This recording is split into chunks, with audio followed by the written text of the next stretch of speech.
Hello, everyone. Welcome to the second SRE SIG meeting. So this will be about the load testing and performance testing of Keycloak, because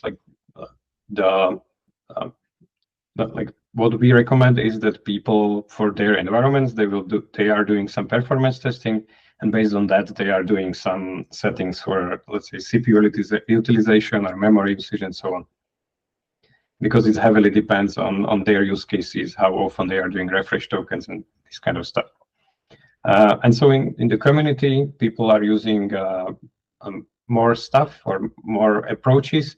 And on this meeting, we would like to start with identifying these use cases and finding out maybe some preferred option or start some discussion about this to have more knowledge in people using Keycloak and also in people developing Keycloak. So for today's agenda, we have three presentations or three people sharing how it is done or how they are doing it. So first one is Keycloak Benchmark, which is like official.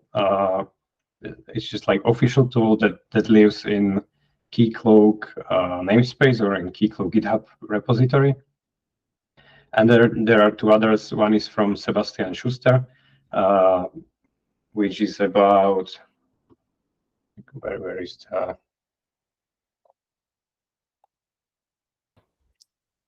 which is about the Keycloak with many offline sessions using Azure load testing. And then last thing will be from Dominik Schlosser and Stefan Klein about how to use F1 as a Golang-based load test library and why they didn't choose Keycloak Benchmark. So if there are no questions, I think we can jump right in with the first one. I will share my screen if I find the correct one. Yeah, and after we had all this presentation, well, after each presentation there will be questions and answers.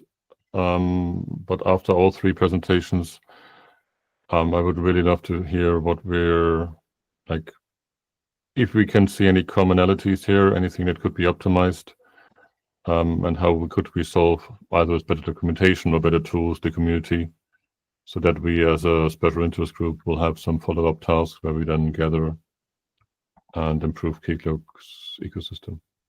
Mm-hmm. Go ahead, Michael. You already have a screen open, right? Yeah. So the first thing to share is Keycloak Benchmark, which is, as I said, in the official Keycloak, under official Keycloak organization, Keycloak/Keycloak Benchmark. And the documentation is on the keycloak.org/Keycloak Benchmark. And so the tool itself provides three separate things, which is first thing is to share or to describe how to provision Keycloak in Kubernetes. Then the second thing is how to create dataset in that Keycloak. So either you want many clients, many users, many realms. With all of that, you can use the dataset provider. You put it as an extension to Keycloak as any other extension, and then you are able to call some specific endpoints that will create the entities. And the last thing is when you have Keycloak prepared, when you have Keycloak prepared for load testing, you run some load tests on it, and for that, Keycloak Benchmark contains Gatling load runner, and it uses Gatling for load running. So let me now go through all of these, what these supports, and tell a little bit more about them. So the first thing is about the provisioning of Keycloak. So we support two things, two main things. One is a local development with Minikube. So this is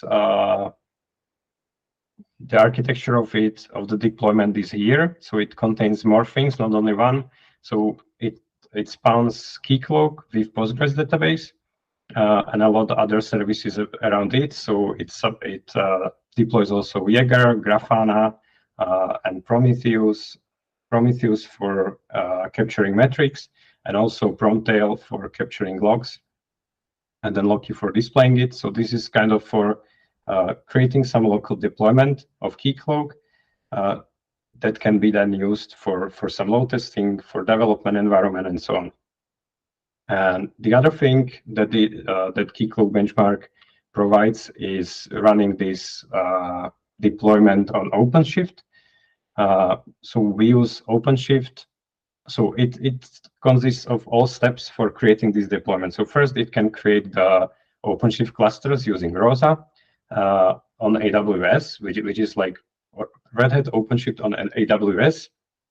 And then on these OpenShift, it can create Keycloak deployment based on the settings you have.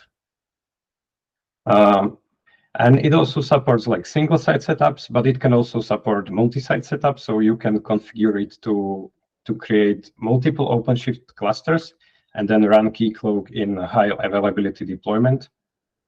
In higher availability deployment in 2 clusters, and externally InfiniSpan as the mediator of all the data sent between the clusters.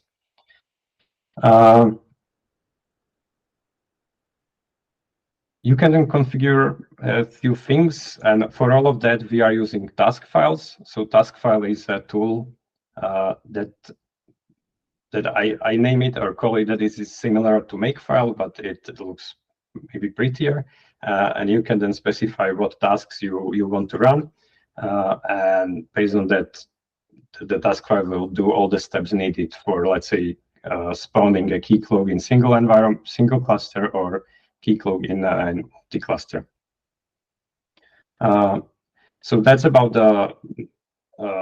how to provision Keycloak.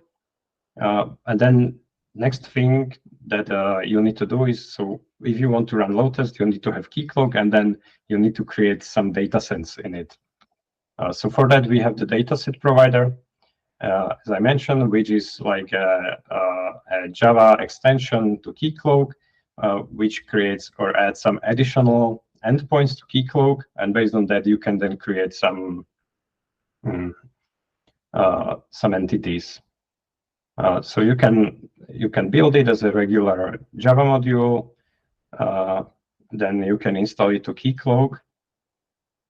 So if you are using the provisioning part of Keycloak benchmark, we are usually solving it for you, because it's like already added to all the Kubernetes resources. And then when you have it installed in Keycloak, you can generate dataset with it. So we have a dataset import script that helps you creating the datasets. So you can create realms, clients, users, and so on. Many configuration options.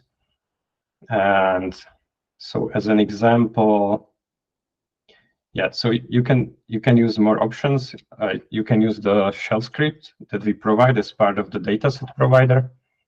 And then you can also call the URLs directly. So what the script is doing is that it handles or creates the URL and then call it on Keycloak side.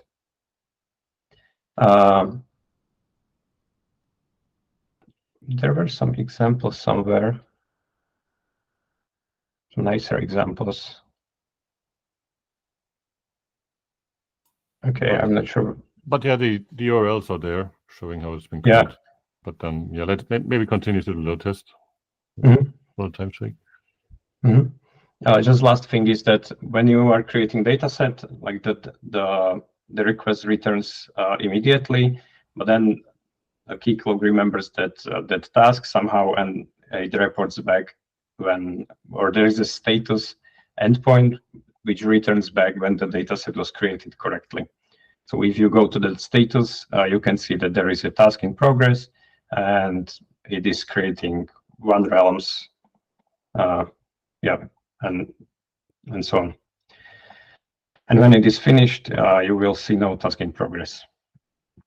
Okay, so that's it for the dataset. And the last thing, and probably the most important part, is the one that is creating load. So important thing to mention is that like this load testing, like it is not necessary to use this Kubernetes provisioning part or the dataset created by Keycloak benchmark. You can, like, what you need to configure for Keycloak benchmark is a URL where Keycloak is running, and you then create the load against that. So as I mentioned before, we are using Gatling, which is a tool for load running. And so we can see how the report look like in the beginning. So if you run load, it usually is doing some requests, right? And then you have some report back with the return values. So what you can see if you run Gatling, it's this. Hope it's big enough and readable. Maybe I will make it a little bit bigger. Okay. You can click on it and then it should open at the pop-up. Okay. Maybe a bit, at least, yeah. Okay. So you can see that in this case, we were doing like 4 requests. We called browser login endpoint, we post correct credentials, we exchanged the code. So this was code to token flow, and then we were doing browser logout. And now you can then see how many requests per second were running and what were the percentiles of return. So what was the latency of the request taking Keycloak to process it? So we can see that 50th percentile for posting correct credentials, for example, was 123 milliseconds. And there are a few more like statistics that you can check as well. But then, okay, so this was authentication code flow. Okay, yeah, one more thing until I get to the scenarios is that we support 2 ways of running this Keycloak benchmark. So first thing is that you can run it from your CLI. So you can just download the zip file from Keycloak benchmark. You unzip it, and then you will have a script called kcb.sh. And with this kcb.sh, you can run the load. It's here. And then you specify a few configuration options, like what scenario you want to run, where Keycloak lives, and few more configuration options. I will talk more about options when we will talk about scenarios. But then this is running from your local, which may be a little bit like not very stable. You can get like wrong results or based on your internet connection and so on. So it is probably better if you have your load runners somewhere else. So what Keycloak benchmark knows is it can run a Keycloak benchmark from EC2 instances in AWS, and like the network latency and so on is not the only problem. The other problem is also that one load running node can handle only some amount of the requests sent. So for example, limit may be 150 requests per second. But if we want Keycloak or if we want to send higher loads, you need to then have more nodes together running load against Keycloak. And so for that, we have an Ansible playbook that can spawn EC2 instances. And when it spawns an EC2 instance, you call the script in the similar way as so you can then have, yeah, so something like that. So you have benchmark shell script, which is then part of the Ansible directory, and then you specify again some configuration options. And what it will do is that it will take the options, find out how many users per second, for example, needs to be sent against Keycloak. And if it has 5 instances that are running the load, it will divide the load by 5 and set run Keycloak benchmark on each of the nodes, EC2 instance on each EC2 instance, and like together it will be 1,000 requests per second or users per second. So that is the second option, how to run a Keycloak benchmark. And next I will get to the scenarios. So we have a few scenarios that you can run. Probably the most important one and the one that we are running most often is the authorization code flow or authorization code scenario, which is doing the authorization code flow. But then there are others, like you will do only the login and user password. You can do also client secret. So this is doing the client credential grant, and a few more for creating users, creating roles, this kind of stuff. Like these scenarios are written in Scala, which is like not everyone likes it, but it is what we currently have. But we have some base classes that can be then reused, or some code that can be then reused for creating other scenarios. So now I would like to get to the authorization code, which has a few more parameters. So here you can then configure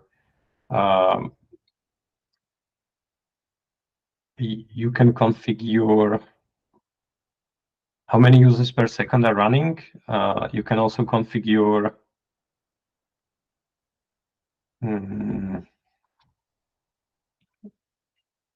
you can go on the configuration item. That's at the upper part. There was a link. Where? There, stop configuring benchmarks with support with additional CLI options. Okay. Yeah. Thank you. So we then specify the scenario, as I mentioned, and then you specify either users per second or the concurrent users. So the difference is that the users per second is like open workload model, which means that you then specify how many users per second are added. So if Keycloak is not able to handle it, like the number will grow. But if you specify the concurrent users, this is like a closed workflow model, which is like Gatling will add a new user or new user creating requests only when some previous one finishes. One more thing to mention also for this authorization code is that it can also do refreshes. So what it can do is that after the workflow, so after the login is finished, it will remember the token and then it will send the refresh tokens. So you can specify how many refresh tokens it will send and what's the period of time it will wait until the next refresh token is sent. We are also setting that, so the important thing with refresh token is that we don't want Keycloak to reuse the HTTP connections. So for example, the TLS handshake is done again, and so it's a little bit more real world. But if you want to disable it, you can set refresh close HTTP connection to false.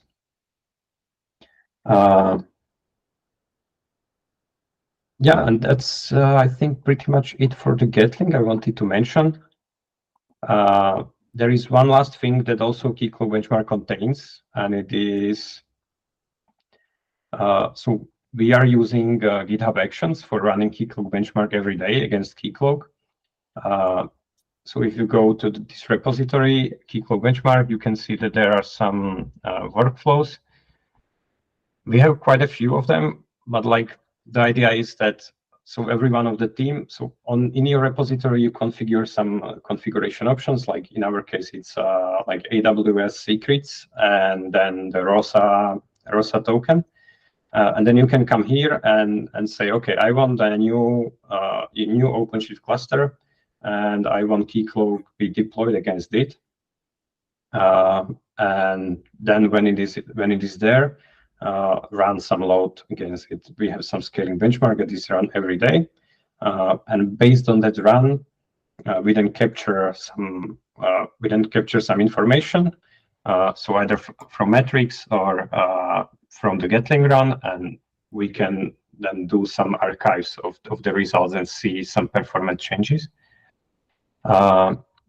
So there is one thing I would like to show you also is that we have some Grafana dashboards. These are also part of the Keycloak benchmark repository that are also, like, if you are using the Kubernetes provisioning part of Keycloak benchmark, these Grafana dashboards are automatically added to Grafana.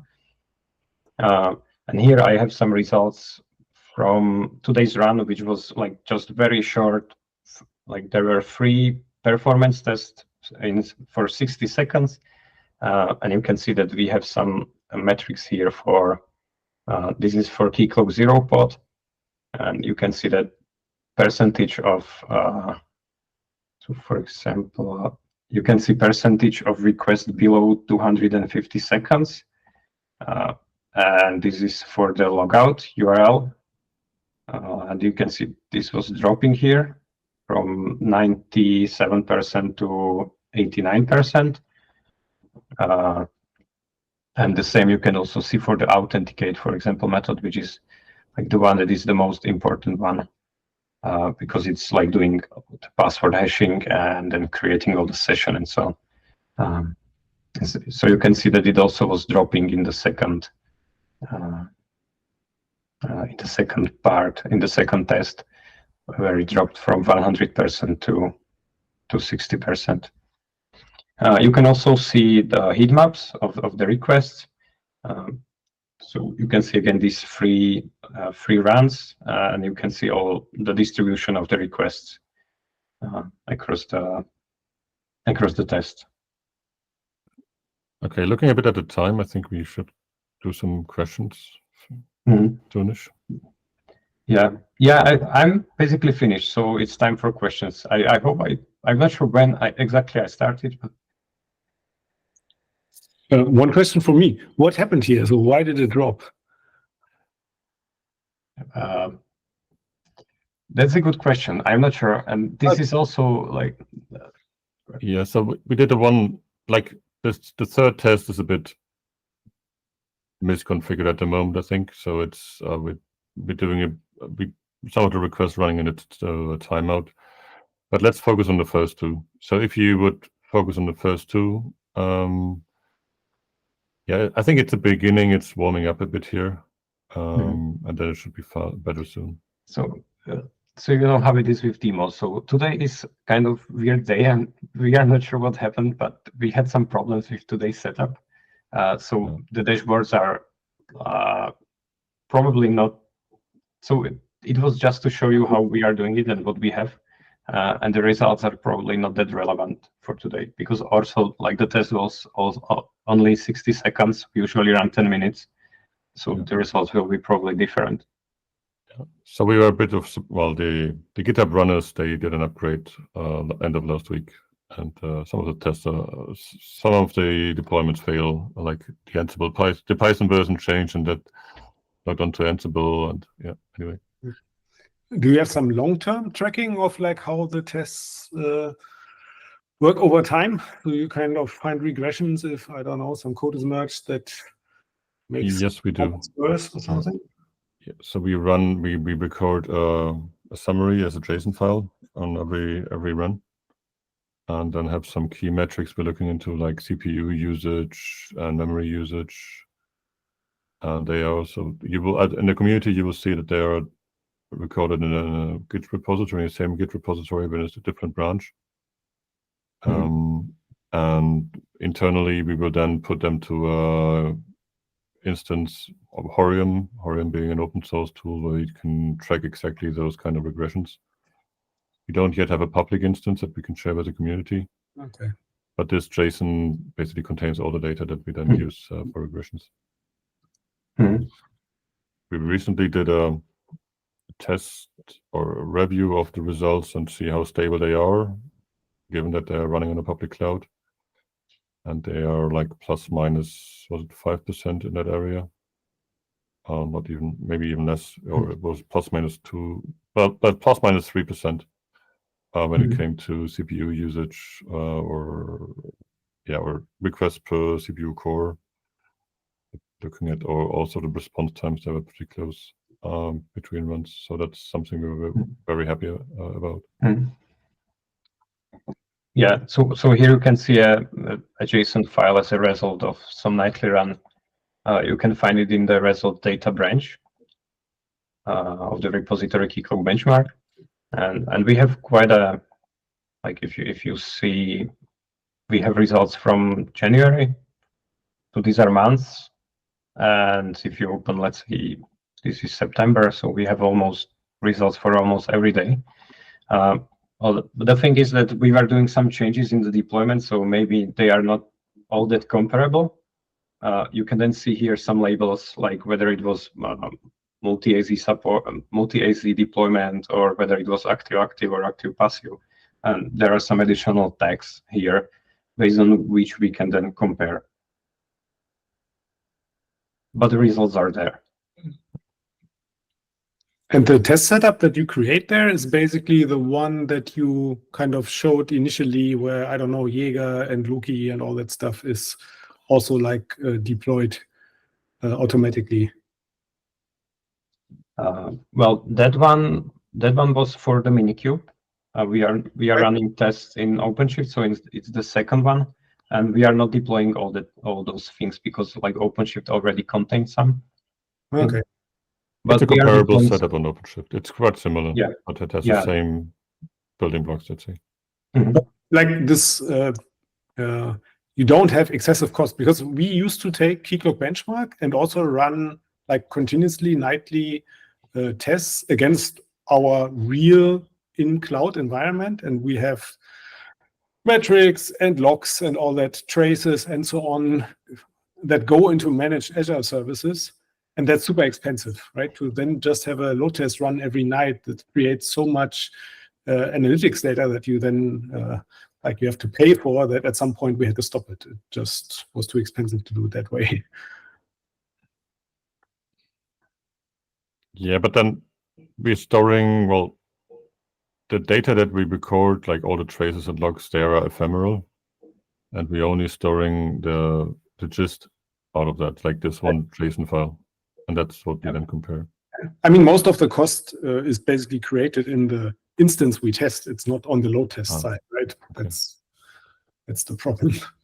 Yeah, it's like the cost that we're facing here was at least this 3 times 10-minute runs and having the instance running for like some 8 hours or so we can analyze it afterwards. It's it's a 4-digit dollars in the end of the month. Mm-hmm. Yeah.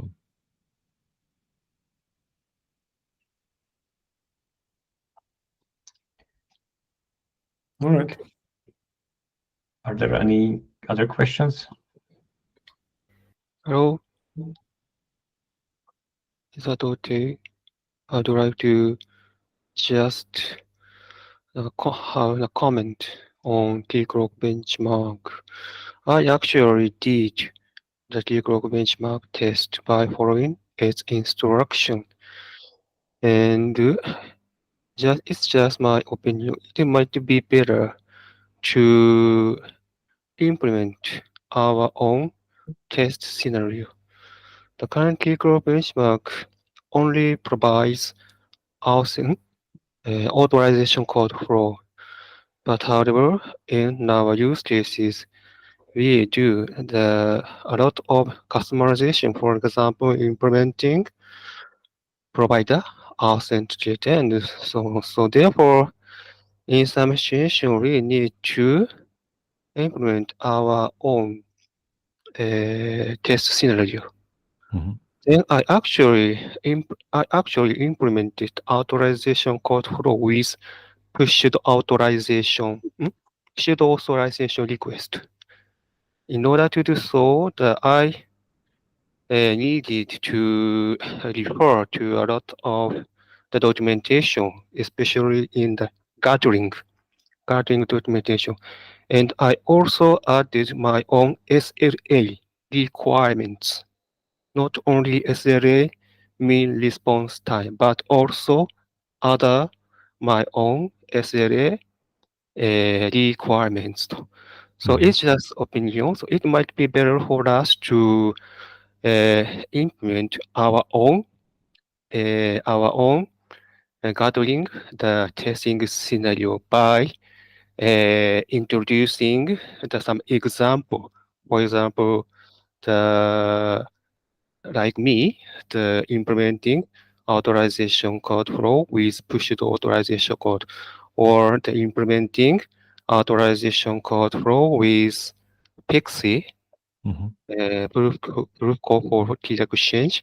And so that it might be better for us that you give us some example and how to refer, where to refer the documentation, like the gathering and so on. It's just my opinion. Thank you very much. Yeah, thanks for sharing it, Takashi. Yeah, so I understand that we should more have a step-by-step guide how to come up with your own scenarios. Yeah, okay. Yeah, I'll thank take you. a note of that. Yeah. Somewhat related to that, I mean, how open are you to adding new scenarios, right? Like if Takashi wants Pixie in there, right? That's probably like an easy one, but like there could be more specific scenarios. Do you want them as part of Keycloak benchmark, or would you rather prefer a mechanism where at some point people fork it and have their own scenarios in their fork or something like that? I think in the past we accepted both additions to the library of steps. So Pixie would be a new step in the library, that's how to say. And in the past we also accepted additions to the scenarios, so both is possible. Yeah. Okay. Yeah, especially if it's something generic that people will reuse. If it is something that is specific to only one deployment, then like if, for example, using some custom provider or some custom extension, it may be not that useful to include it in the default. Yeah. And I'd say the most common thing would be to come up with your own scenario based on the existing building blocks or steps. I think that's the most, that's the entry path to do your, to get into Gatling. Okay. Yeah, looking at the time, we should probably stop the discussion around Keycloak benchmark and give time also to others. So next thing is from Sebastian about the Azure load testing. That's me. Hi, everybody. Try to see if the presentation stuff works. To avoid an infinity mirror. Ah, yeah, I know this one. Can you see my screen? Yes. Can you still see my screen? Yes. Awesome. All right. Yeah, so I would like to share some experiences we had running Keycloak with a lot of offline sessions and load testing for that. Few words about me. My name is Sebastian. I'm SRE team lead at Bosch, also Keycloak maintainer. What we do at Bosch is we basically create a software as a service offering out of Keycloak. So basically, Bosch is pretty big. Every unit could come and ask for a Keycloak instance that they use for their identity and access management for their customers. And we have all of them running centrally in the Azure cloud in a big Kubernetes cluster.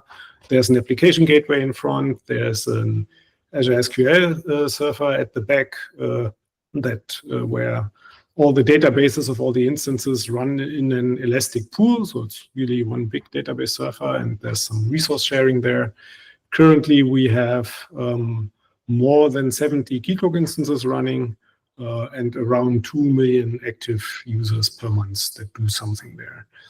And the specific challenge I'm going to talk about today is our biggest customer that also makes up the majority of these 2 million monthly active users. So one specific instance where there's way more than 1 million users active, and they typically use one mobile app that It's kind of the main use case there.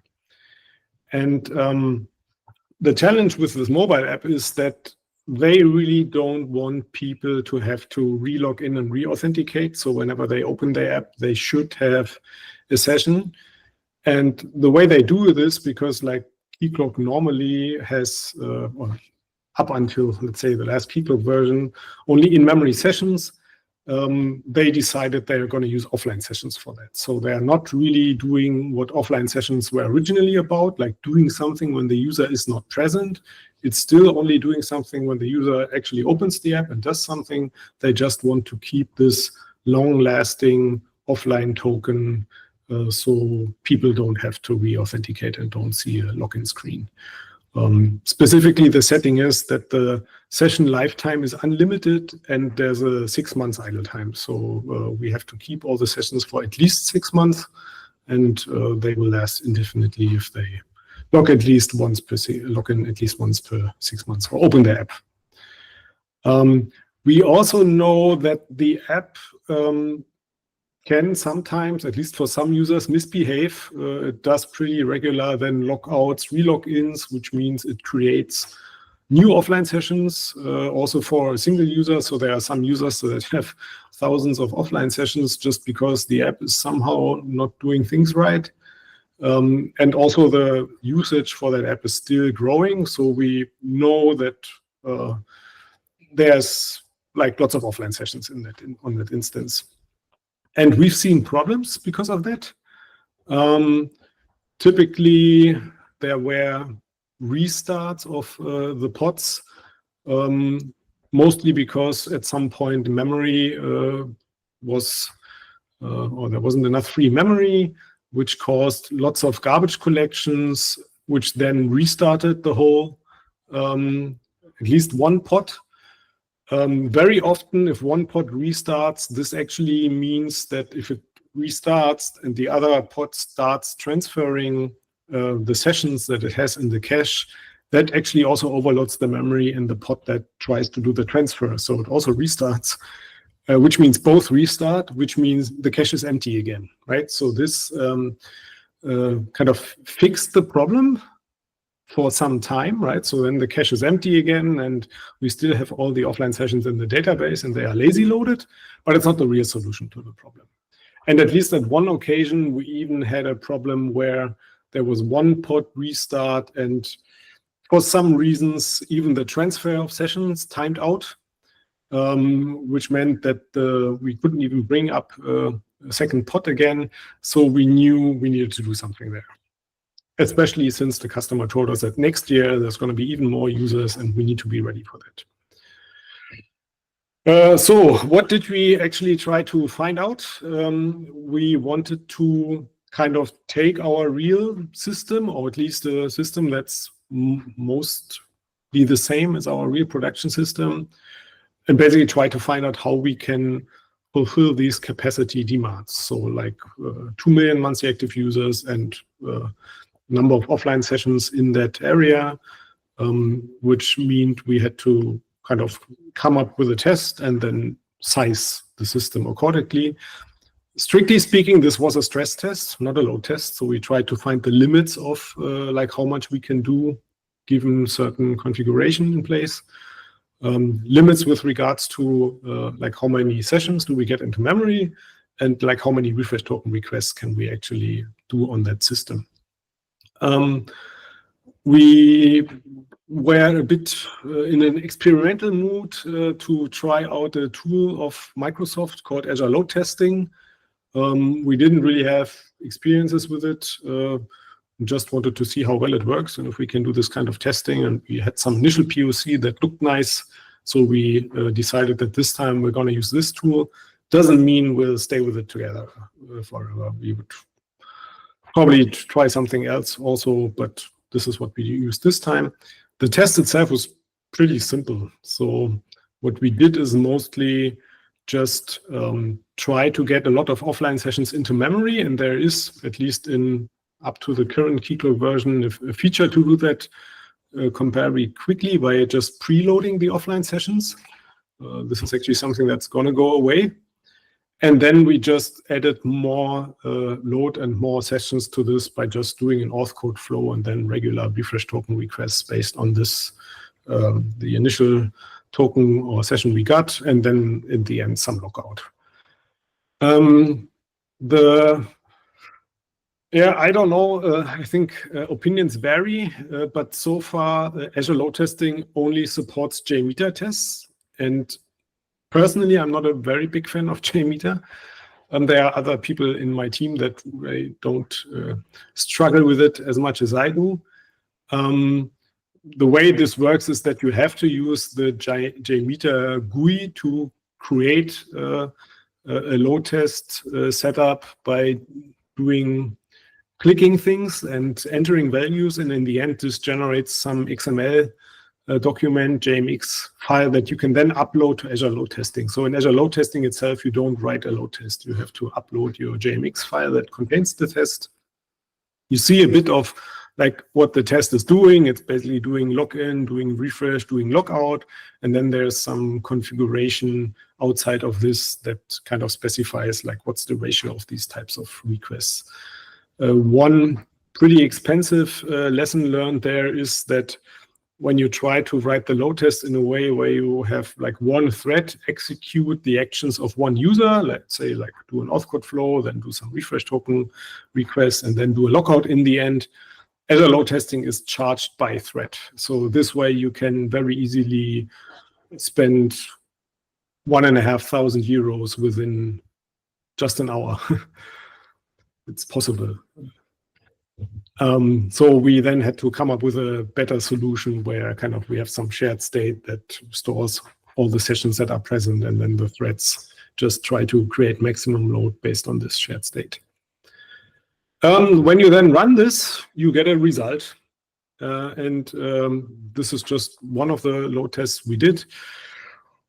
What you basically see here is like the client side of things. We just did this load test, basically adding more and more sessions, doing more and more refresh token requests. And at some point, you see that, for example, the number of requests that you can get through, it shrinks. The response time goes up.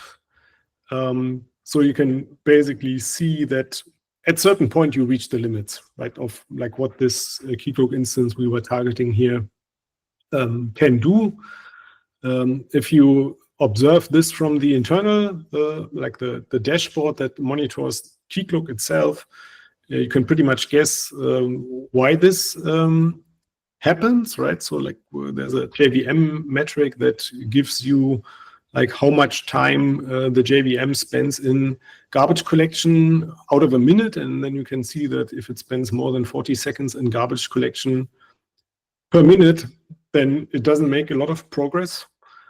This goes as far as not being able to even deliver metrics anymore, at least for certain times, because these requests to read the metrics timed out here.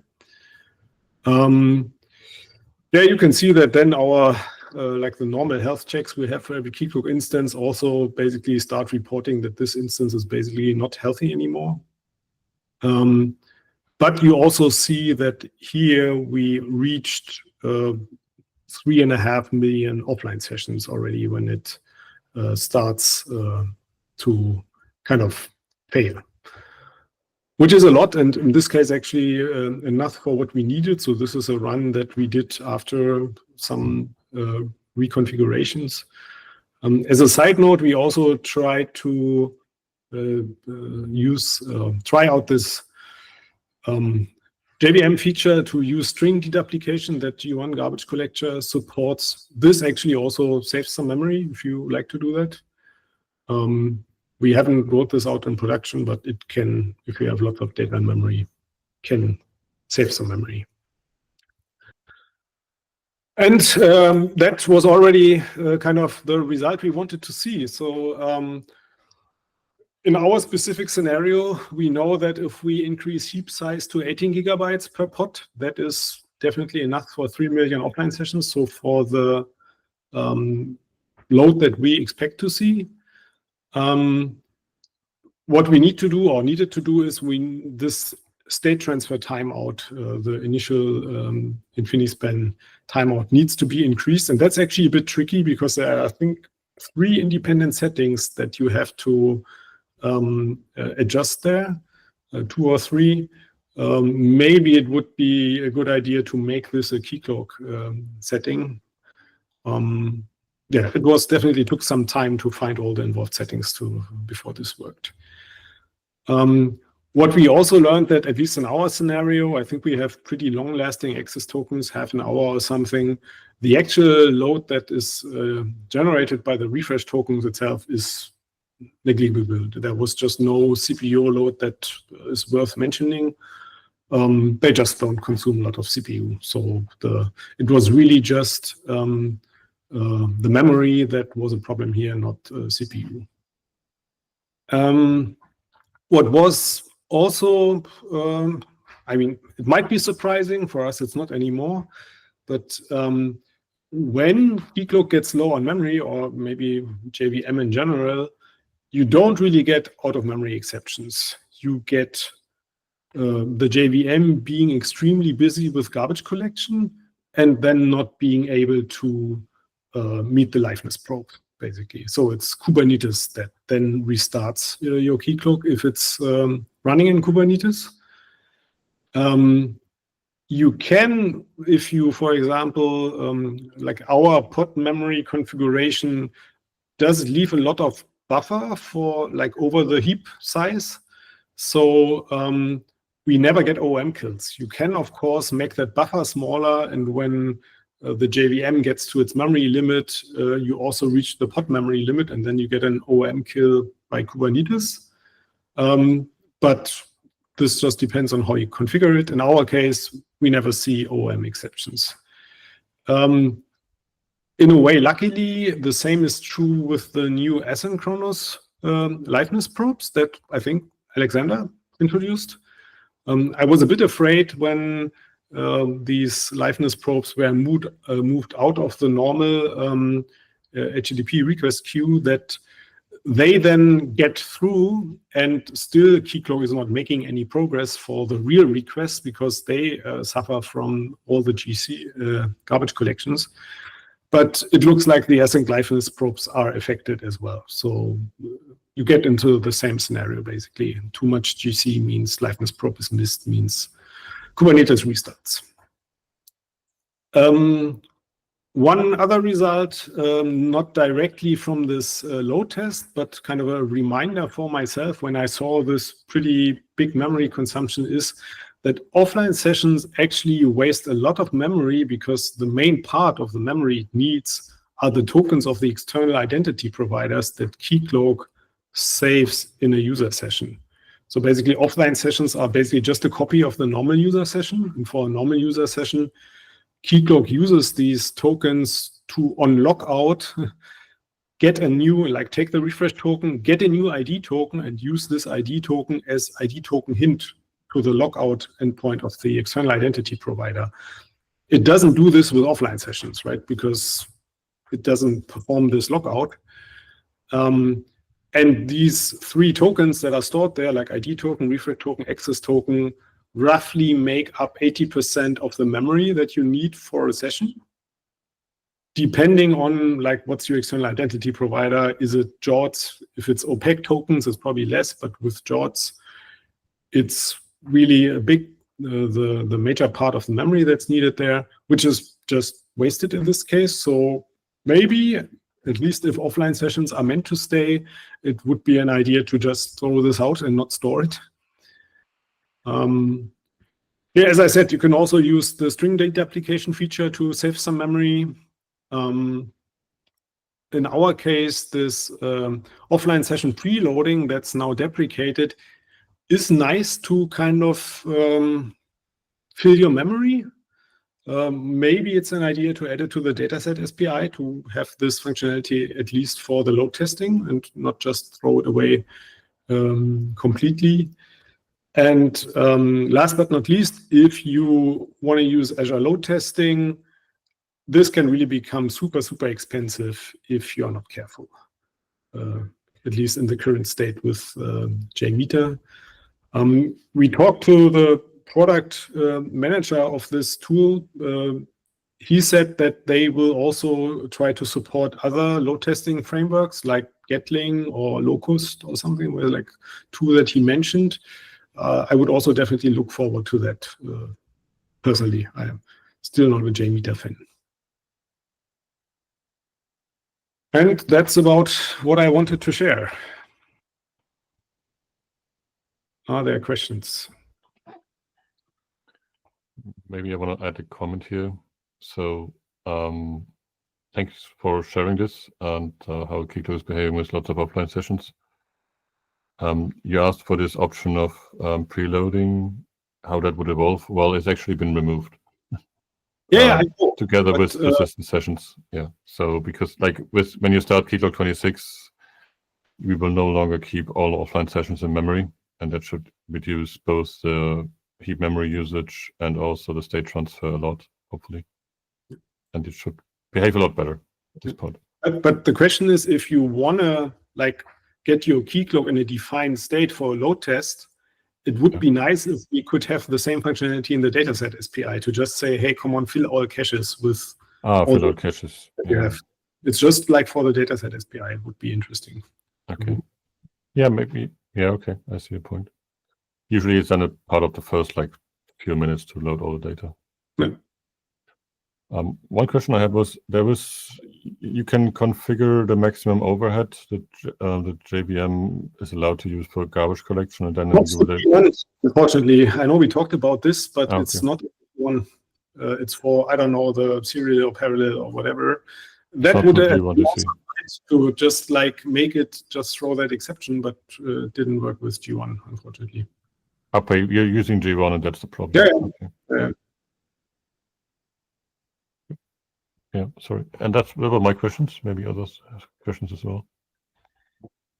I have one comment, and it is that in Keycloak 24 for offline session, there was a new timeout or lifespan adjuster switch that should decrease number of sessions in memory because it's like the sessions are evicted sooner. Did you try to use it, or you have another version? The ticket was there to kind of try this out with this TTL switch and then play around with it. But when we learned that like the final mode of doing things will be to just put a limit on the size of the cache, instead we decided that we're just going to go with the cache size limit and not try this TTL thing. But otherwise we would have exactly used this. So that was one of the sub-tasks there.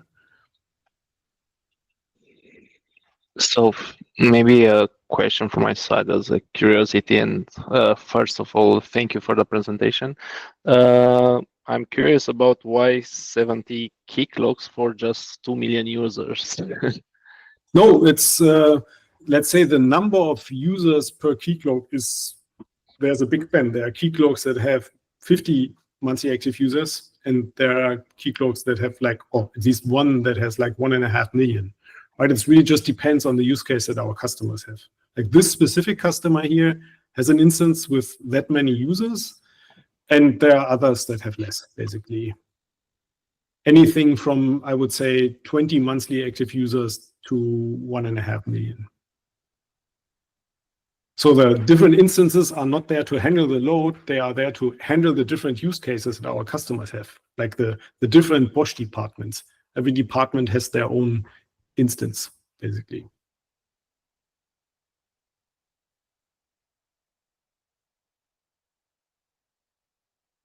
Is that clear? Like, for example, you have a Bosch smart home, there's a Bosch smart home unit, they have a Keycloak instance, right? And your smart home integrates with this one instance, and there are, I don't know, 100,000 users or something.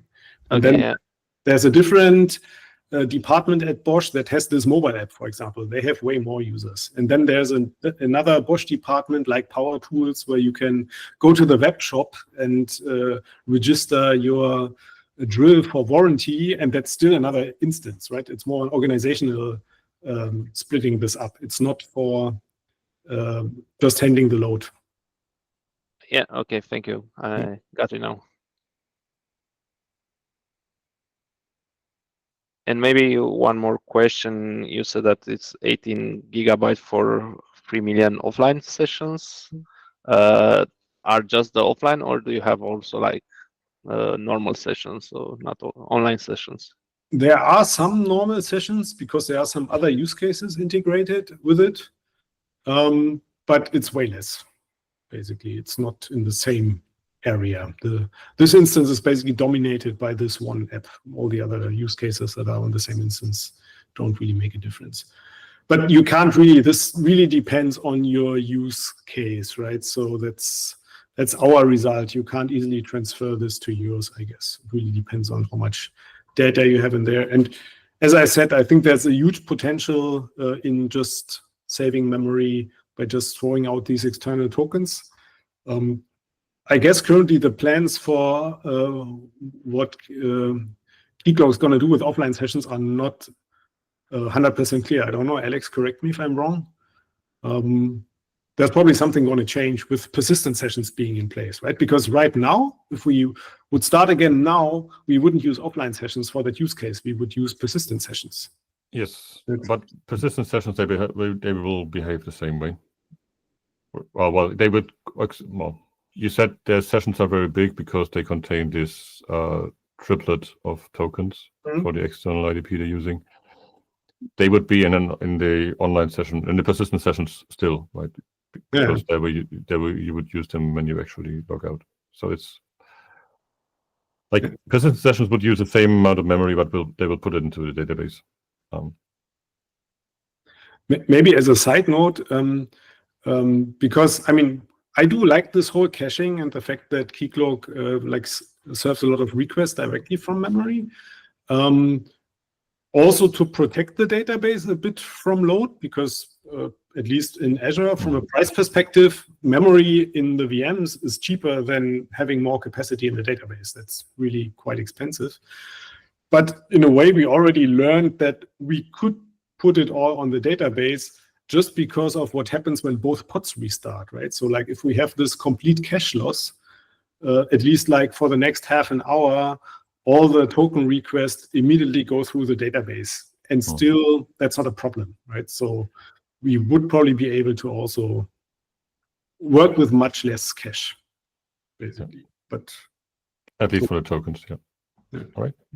Yeah. Sorry to stop you, but for the sake of time, we should probably jump to the third topic because we have just 25 minutes left. So I think we should create some follow-up like topics or threads on Slack to discuss each topic separately. If there are some additional questions, to discuss it there. Okay, so next will be Dominik Schlosser and Stefan Klein about load testing using F1 and why they didn't choose Keycloak benchmark. Yeah, hi, I'm Dominik, and I brought my colleague Stefan, which maybe can say hello as well. Hi.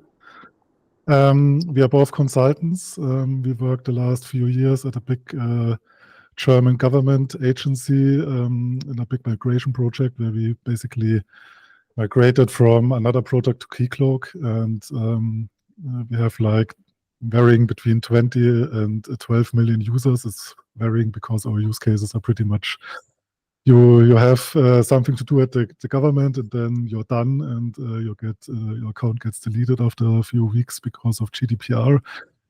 So there is a pretty special place in comparison to maybe other stuff like Bosch.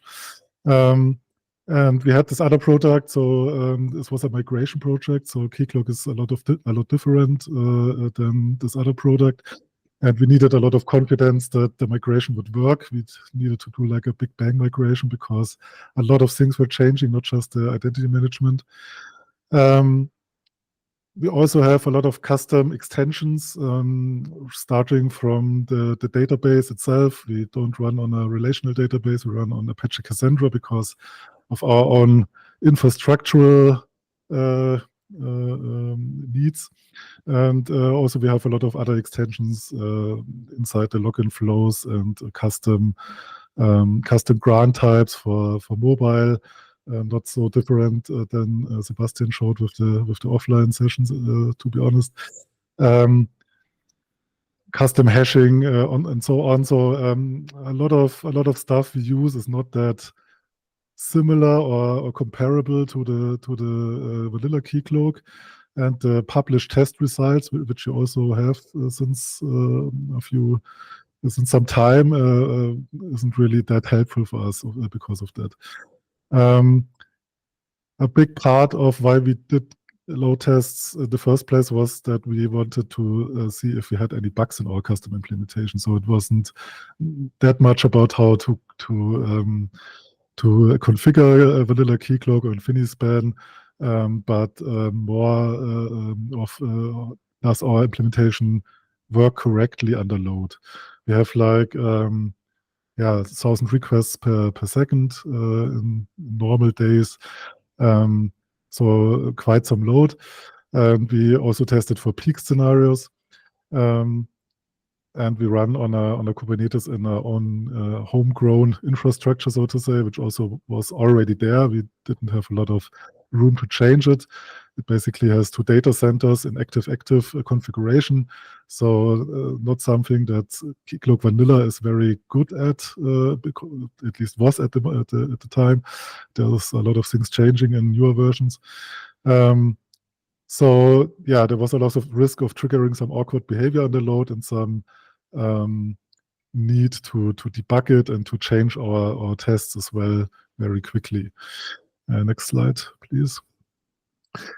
So why didn't we use Keycloak Benchmark? In fact, we started with Keycloak Benchmark. Keycloak Benchmark, in our opinion, is a pretty good tool and also has okay documentation. Wasn't that easy to get started, to be honest. But if you dig a bit in, then you know how to do it, how to install the dataset provider, and so on.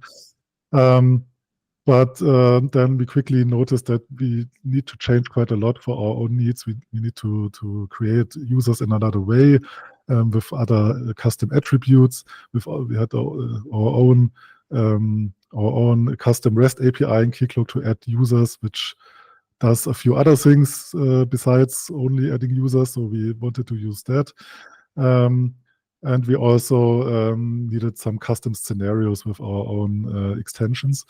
So there was the time where we needed to ask ourselves if we use Keycloak Benchmark and just extend it or write our own thing. And because we are not the biggest Scala fans, and also the tooling in Scala, in our opinion, isn't the best, we just decided to roll our own, because at the end it's nothing special about load testing Keycloak. It's just a bunch of HTTP APIs.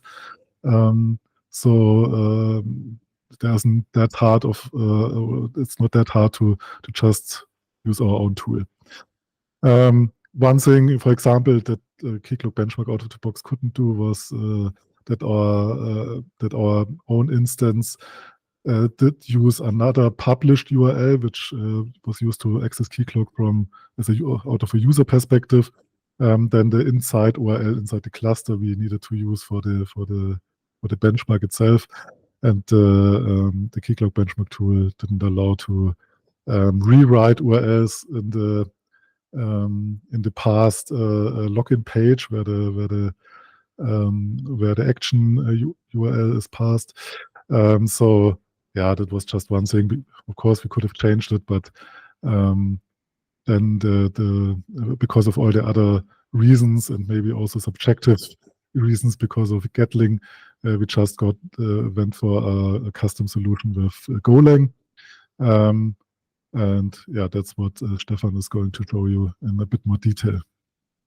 Yeah, we created more or less a standalone tool for our specific needs of our load test. So it just implemented a few parts, much less than Keycloak Benchmark, but all what we more or less needed. It's based on the F1 library, which is a very easy thing to create load testing tools. You simply write a few functions that are more or less your load test iterations, and it makes up all the rest. It prints out minimalistic but usable test reports. It generates the different options. You can change the rates, or you can change the rate profile, increasing rate, etc., pp, all that. You can add jittering. All that is handled by the library. And I just have to give a few functions and say, hey, this is my test scenario. And the best part for us was that in the end, we just have one single binary, as it's normally with Golang the case. And this binary can be used in the Kubernetes cluster. We can deploy it there. We can use it for local testing on our own machines with a local Keycloak instance. So we had some flexibility and easy to use with that tool. As I said, we only implemented a limited number of tests. We used our custom API to create and delete users with the certain attributes we may change and nothing else. And we had to test it if it works just as expected, and especially under high load. We simulated UI logins by just getting the HTML pages, extracting the links to the next part, and in the end, we got our tokens. And another important thing was to refresh a lot of tokens. In the old system, we used a much longer duration between refreshes, and we reduced that to just 2 or 3 minutes. So we expected much higher load on token refresh, and we wanted to test that. And as Dominic already told, we can add code to fake host headers, HTTPS, etc. with our own code much easier than patching the existing Keycloak benchmark. This was just convenience. We thought we would be faster that way instead of patching the existing software. Yeah. Well, we were lucky because most of the code already existed in our CLI tool. We created a CLI tool before to do this things I already mentioned. So we had a tool that creates just one user, that does one login, does one refresh, and we could reuse the code that we already put there. And so the load test itself is just 160 lines of code. And all the other things are either done when we did the CLI tool or as part of F1. No. Why isn't that less code? Well, it's really simple to use F1. You just create the instance of a library, you make up your scenarios, give them a name, and specify which functions will handle it inside our Go code, and then you run it. The login of one user is very simple.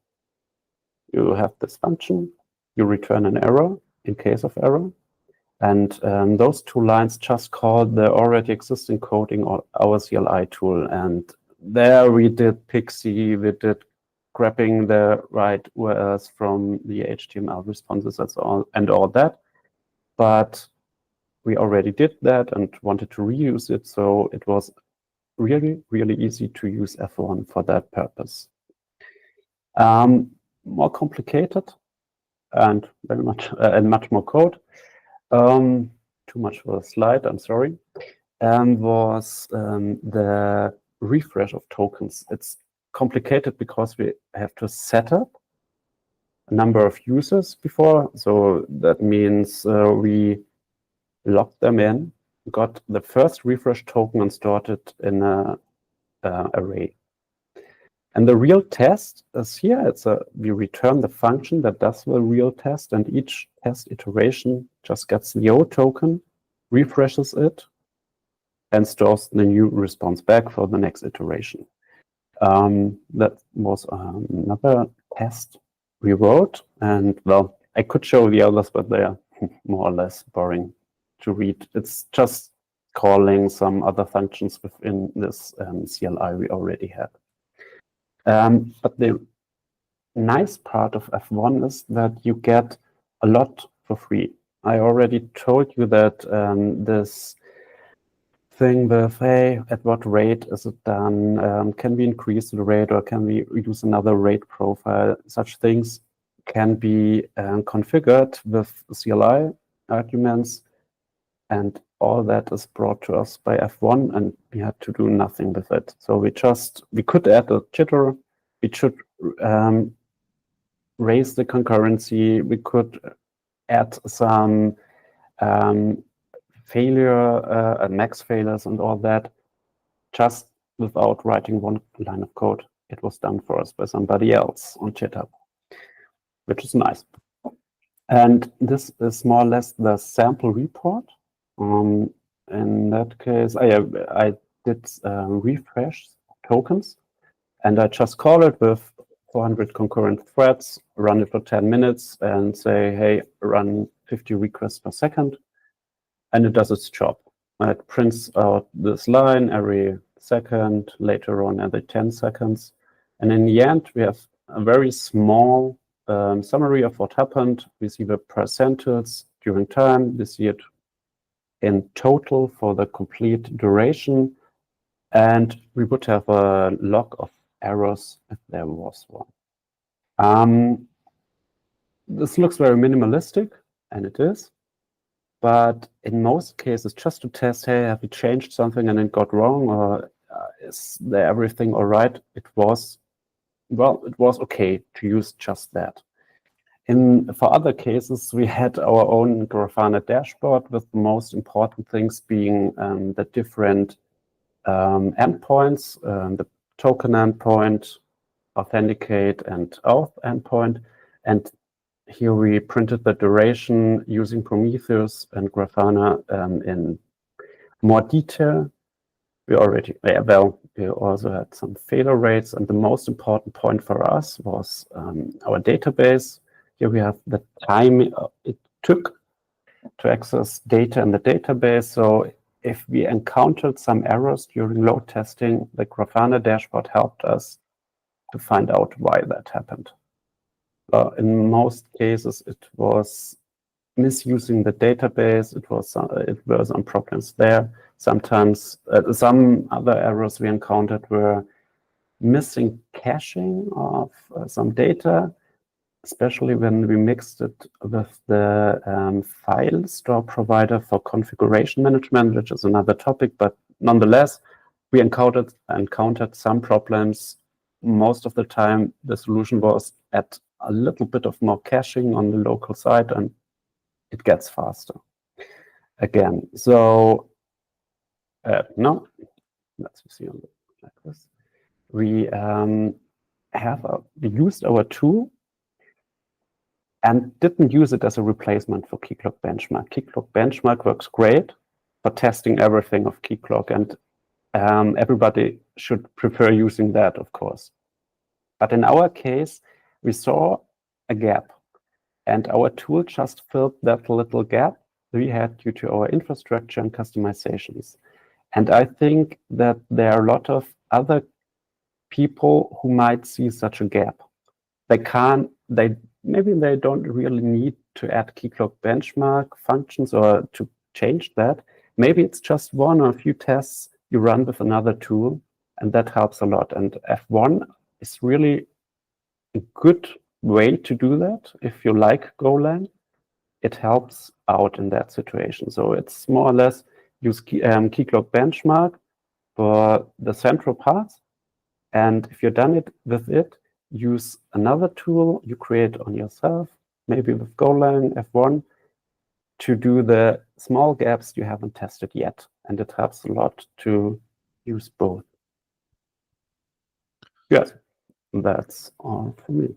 That's also what Takashi said before, that maybe having some examples of how to do it might be better for some people than just the Keycloak benchmark itself.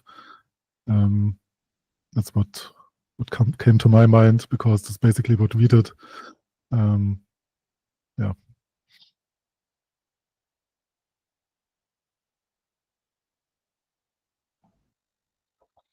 Yeah, thank you. Thank you for the presentation. So anyone have any question? I got a question about, we saw a congestion of the network stack quite soon when we open a lot of connections on the same host. Of course. Do you have the same we ran problem out as well? of sockets. Yeah. Yeah. We ran out of socket. The test I showed was the maximum. But then you run it on different nodes, yeah, and then you know, this was Grafana more or will show you less the something. maximum number. If I ran with more than 50 connections per second for 2 minutes, I blocked all sockets. Yeah. And so we had some tests that run far beyond those 400 concurrent operations.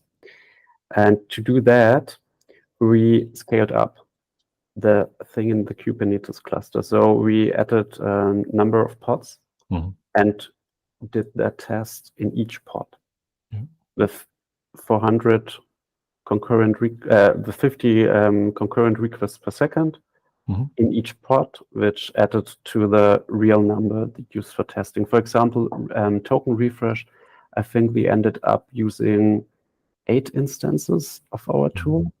And so we tested with 2,200 concurrent token refreshes per second. And this was the number we wanted. We partitioned the data ourselves. We didn't use like InfiniSpan or something else to communicate between the tests, between the load runners. We just partitioned the data ourselves, configured the different runners ourselves.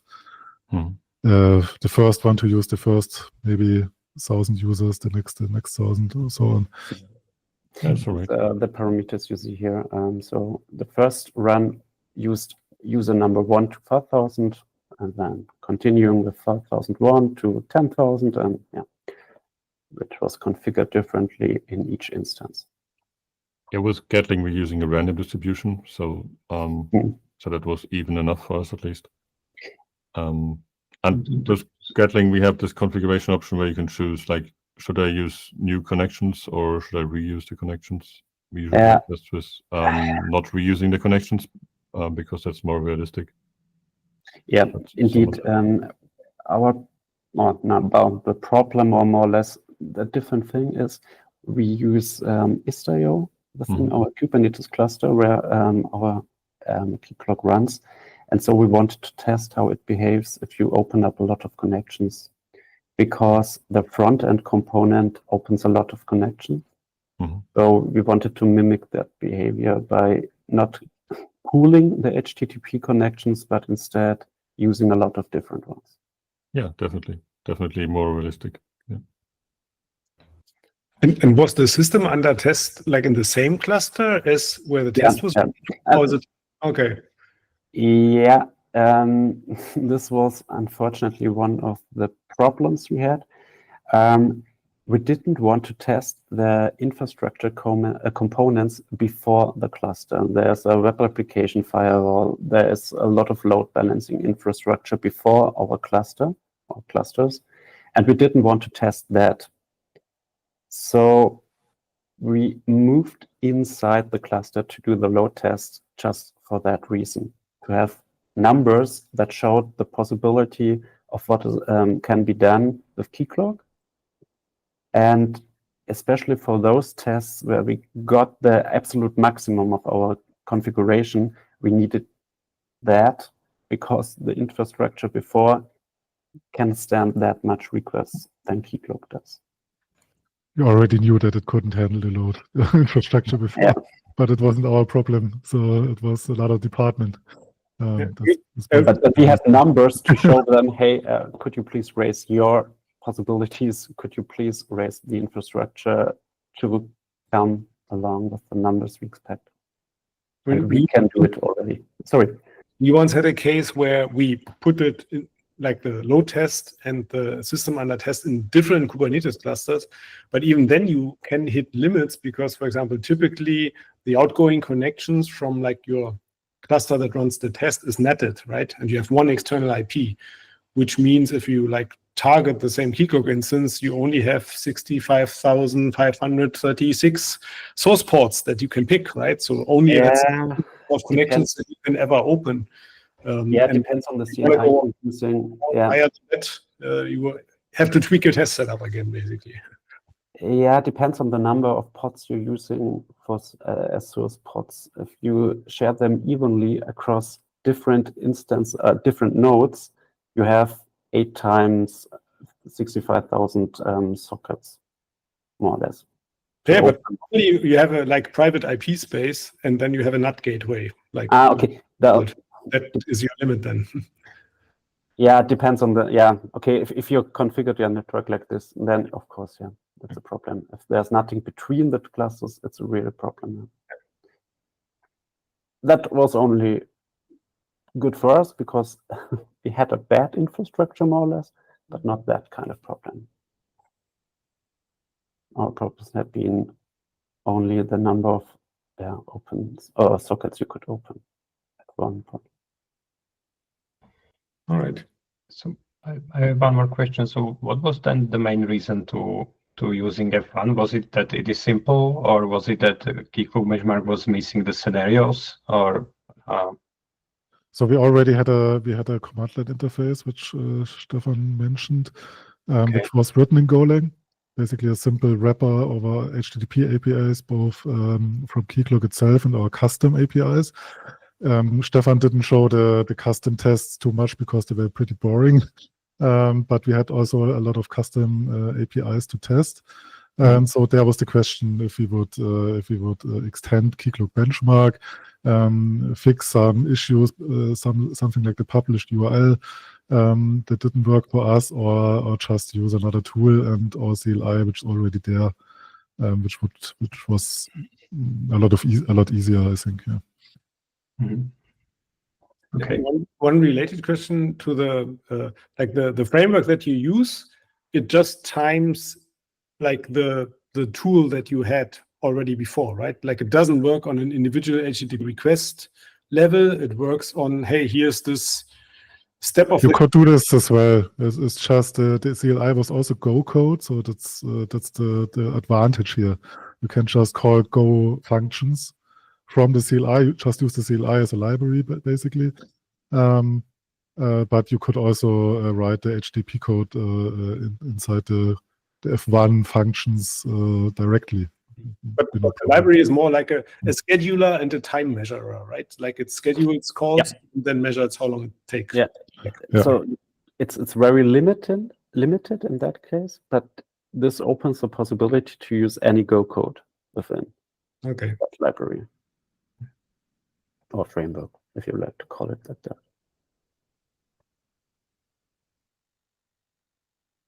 Okay, so well, it seems we are approaching the end of the planned time for this meeting. So should we wrap up, or it seems there is no time for the discussion, so I guess we will do it offline in Slack. Alexander, you wanted to say something? No, I'm agreeing with you. That's probably the way we want to do this. Then let's continue on Slack. I think there were some interesting threads we want to follow up on. Like either how Keycloak Benchmark can be improved, if we would be looking for other tools to evaluate. Also, how Keycloak behaves under load when it has not enough memory. I think that's something I take from the meeting today, that it's a bit unsolved and not clear guidance here. Let's see that we have some threads following up on this, and if we can drive some solutions out of those. Okay. Okay, let's then wrap up and let's continue in the cloud and or in the GitHub issues. Or does anyone have some last comment or last question for last 1 minute?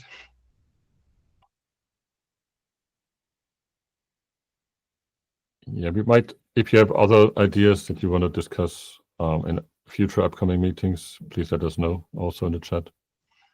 Or if you like today's meeting, we're also happy to hear that people liked what we did here today and that was helpful to them. So we have a reason to do something similar again. Yeah, it's well, any feedback is welcome. We are doing it somehow that we think makes sense, but yeah, we are open to include anything else or change the way how we are doing these meetings and so on. Just give us feedback in Slack or personally and some direct message in Slack or email, whatever.